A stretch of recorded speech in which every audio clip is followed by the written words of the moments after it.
Latif applies union तरफां सालाना agreement रहियल पगारूं न मिलण, पगारनि में गैर कानूनी तौर ते कटौती, फौती मुलाज़मनि जे बेवान खे पेंशन न मिलण ख़िलाफ़ दो कलोड़ो फ़ियाज़ अली जावरी, इमरान तुंजू, मंजूर आबासी, मोहम्मद खान जतोई, एसटीपी अॻवान अब्दुल हमीद सूमरो, इस्माइल उचांडियो, अब्दुल हमीद खोसो ऐं ॿियनि जी अॻवानी में एहतजाज कयो वियो।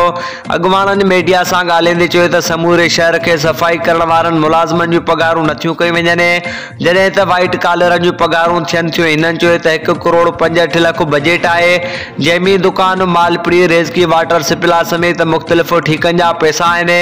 मुलाज़मनि जूं पगारूं कटौती करे 90 खां 65 लख थिए थी, बाक़ी हड़प करे था वञनि।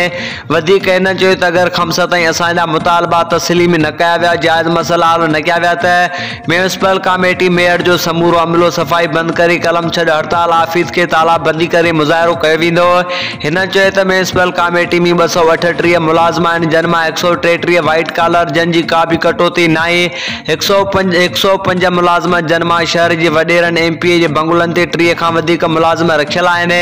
बाक़ी मुलाज़िम रेग्युलर शहर जी सफ़ाई जो कमु कंदा आहिनि। कुझु मुलाज़िमनि जूं पगारूं 0 आहे, कुझु मुलाज़िमनि जी 5 खां 7 हज़ार कटौती कई वई आहे। अगरि केसी ताईं ज़ुल्म जारी रहंदो, असां सां इंसाफ़ न थियो त एहतजाज जारी रहंदो।